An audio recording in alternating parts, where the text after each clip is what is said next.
Demikian tadi tim rescue dari Dinas Pemadam Kebakaran dan Penyelamatan Kota Surabaya atau DPKP, Bapak Abdul Aziz. Tidak hanya di situ, kali ini kami akan berbincang dengan seorang atau ayah dari seorang santri yang selamat dalam peristiwa ambruknya pondok pesantren yang bernama Al-Fatih. Dan kami sudah tersambung dengan Bapak Kiai Haji Abdul Hanan. Pak Abdul Hanan, selamat malam.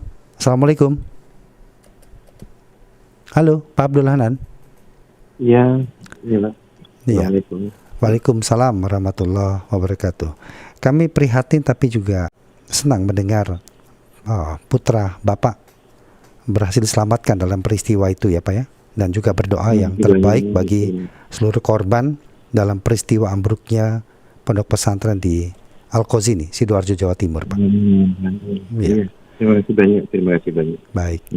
Ya, dan kami berterima kasih juga Bapak sudah meluangkan waktu, walaupun ini ingin kami mencoba Bapak bercerita tentang bagaimana dalam proses penyelamatan itu. Bapak bisa ceritakan pertama kali yang Bapak ketahui atau rasakan ketika mendapatkan kabar bahwa pondok pesantren tersebut tempat Al-Fatih berada ambruk ini, Pak? Iya.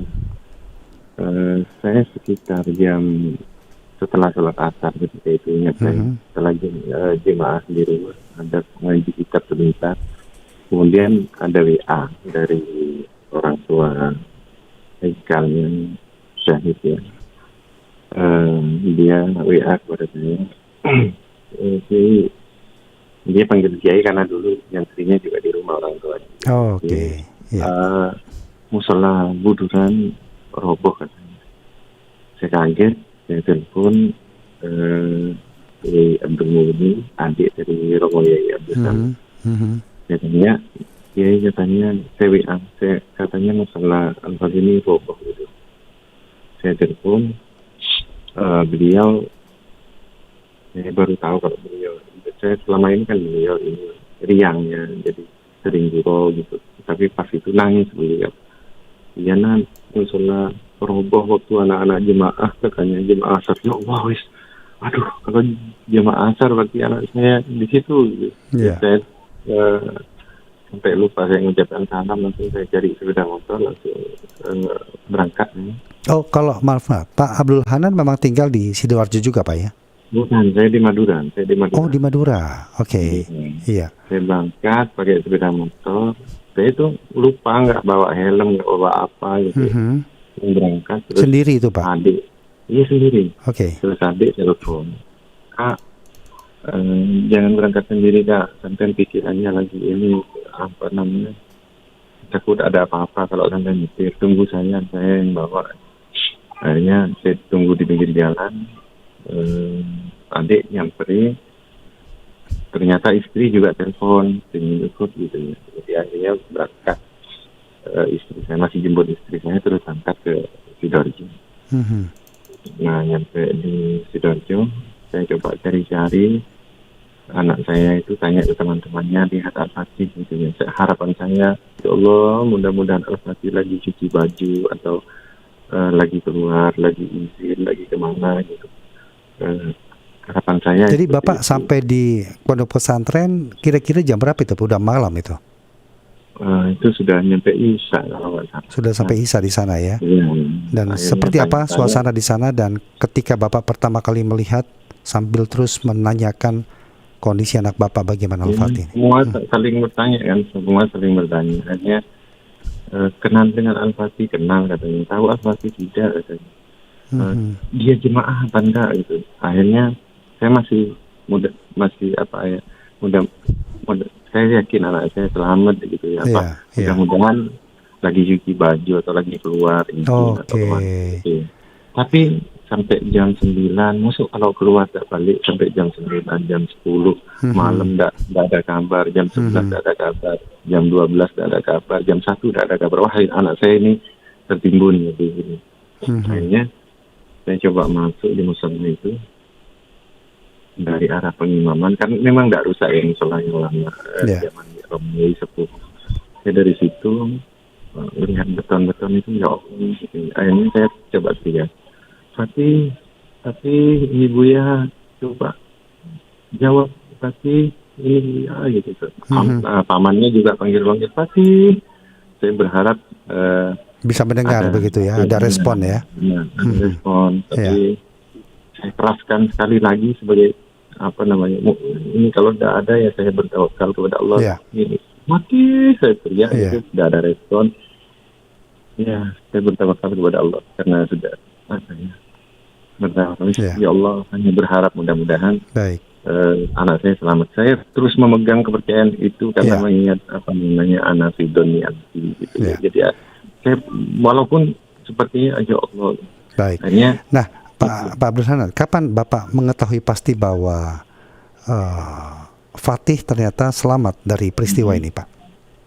saya nggak tahu sampai hari ketiga ya. Sampai hari ketiga? Itu, iya, nggak tahu. Nah di hari kedua kalau salah menjelang hari ketiga itu ada kabar katanya ada 6 yang hidup katanya. Ya Allah, saya bahagia banget ketika itu. Di hari kedua itu ya. Berarti hari Bapak kedua, iya. hari pertama, hari kedua betul-betul berada di lokasi ini ya, sama Iya, istri dia dan udah adik. Ya? pulang. Iya, Oke. itu istri saya ketika itu tidak makan belas sama sekali. Sampai anak saya yang nyusu itu ketika itu sakit. Untung di sana itu pelayanannya luar biasa. Ada bidan, ada dokter, ada. Iya. Terus apa namanya? Setelah mendengar ada 6 orang yang selamat ini, apa yang Bapak lakukan langsung itu, Pak? Ini kan teman-teman ya, kita tidak bisa, kita harus memaklumi ya. Iya, iya. Ada teman-teman yang ini pakai alat berat saja biar cepat gitu. Iya, iya. Saya memaklumi itu, namanya juga orang tua ya. Tetapi kalau saya tanya kepada tim SAR, kita sudah pakai alat canggih mendeteksi suhu tubuh yang kemungkinan suara ini ada. Itu juga ada. Iya. 6 katanya. Oh, akhirnya menjelang hari ketiga itu muncul nama 4. Yang 2 tidak ada nama. Nah, saya senang mendengar itu. Saya begini, saya tidak mikir anak ketika itu. Membayangkan orang ini yang bertahan hidup dari hari ke-1 ke-2, kemudian gagal ini, waduh. Saya bilang kan Pak kepada apalagi itu di hari ketiga ya Pak, menjelang hari ketiga ya. Iya. Pak, tolong Pak. Ini yang 6 ini jangan sampai pakai alat berat Pak. Ini kasihan yang 6 ini yang hidup ini. Secara dengan alat-alat canggih itu memang 6 itu yang hidup. Tolong selamatkan 6 anak ini. Saya nggak tahu di situ ada anak saya atau tidak. Yang penting 6 ini harus selamat. Gitu. Iya. Dan ternyata dari 4 nama yang disebutkan. Oh iya, memang SOP kita seperti itu. Harus kalau masih ada kehidupan yang itu yang harus diselamatkan. Oh iya. Saya bilang satu nyawa itu sangat berharga. Apalagi ini tolong selamatkan. Ya.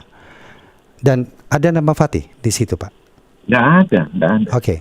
Ya, karena ini waktu sangat singkat sekali nih Pak. Jadi kapan ini Bapak mengetahui bahwa Fatih menjadi korban yang selamat dalam peristiwa ini Pak? Saya tahu setelah Al-Fatih ke rumah sakit. Oh, setelah dibawa ke rumah sakit justru? Iya. Akhirnya ada satu tim SAR yang kenal dengan saya. Tanya, pakai siapa nama anaknya Al-Fatih? Al-Fatih siapa aja kerabuan? Dia nangis tim SAR, ya Allah. Al-Fatih sudah dibawa ke rumah sakit. Ya, saya barusan yang mengeluarkan ya Allah. Iya. Kondisinya bagaimana saat ini Pak? Alhamdulillah. Sekarang dalam keadaan baik. Alhamdulillah. Sudah di rumah ya, di Madura Pak ya? Ya, alhamdulillah. Mohon doanya mudah-mudahan jadi anak. Iya, dan amin. Ya, apa yang sempat diceritakan yang betul-betul menjadi bagian penting dari peristiwa ini? Karena Bapak tadi menganggap bahwa mereka yang selamat ini betul-betul bertahan kan Pak dalam peristiwa yang berat ini dengan usia anak yang seperti itu. Apa ini Pak yang disampaikan mungkin oleh Al-Fatih? Al-Fatih ya kadang dia sadar, kadang dia lebih banyak dia pingsan ya. Jadi tidak terlalu banyak mengetahui apa tidur di mana, tidak tahu ya, apa pingsan. Jadi dia tidak terlalu banyak mengetahui kejadian yang itu. Ya, baik. Hanya saja dia sempat bilang jangan banyak bicara gitu. Kepada teman-temannya juga yang lain di situ ya. Iya. Nanti pasti ada yang nolong kata Al-Fatih. Kata temannya, iya kalau nggak ada, gitu. Sudah dimanjutin. Iya. Gitu. Baik, Pak Abdul Hanan, terakhir Pak ya, yang juga ingin kami tanyakan dari hati seorang orang tua. Apa pesan Bapak untuk semua orang setelah melewati kejadian ini? Baik mereka yang selamat ataupun mereka yang yang meninggal dalam peristiwa ini, Pak. Apa yang bisa Bapak sampaikan? Silakan. Saya tidak bisa mengajak mereka untuk tabah atau lain sebagainya. Iya. Karena saya merasakan sendiri ketika itu tidak bisa menahan tangis gitu ya. Tetapi saya berdoa kepada Allah, mudah-mudahan semua orang tua wali santri yang putranya menjadi syahid ya, diberikan ketabahan oleh Allah, kesabaran oleh Allah, dan percayalah mereka adalah syahid di jalan Allah Subhanahu wa taala. Amin. Dan bagi yang sembuh yang selamat diberi kesempatan hidup oleh Allah Subhanahu wa taala dan menjadi orang yang memanfaatkan hidupnya untuk bermanfaat kepada orang lain. Amin. Pak Kiai Haji Abdul Hanan, terima kasih banyak sudah meluangkan waktu berbincang. Dan ini pelajaran penting bagi kita semua, dan juga senang mendapatkan kabar Al-Fatih semakin baik kondisinya. Semoga menjadi anak yang soleh ke depannya, Bapak. Terima kasih banyak, Pak Abdul Hanan. Terima kasih, Pak, sekali lagi. Selamat malam. Wassalamualaikum. Waalaikumsalam warahmatullahi. Demikian tadi kami telah berbincang bersama dengan 3 pihak. Yang pertama, Kepala Subdirektorat Pengarahan dan Pengendalian Operasi Basarnas, Bapak Emi Frizar. Kemudian tim rescue dari Dinas Pemadam Kebakaran dan Penyelamatan Kota Surabaya, Abdul Aziz. Dan yang terakhir, ayah santri selamat, yaitu Al-Fatih, Bapak Kiai Haji Abdul Hanan.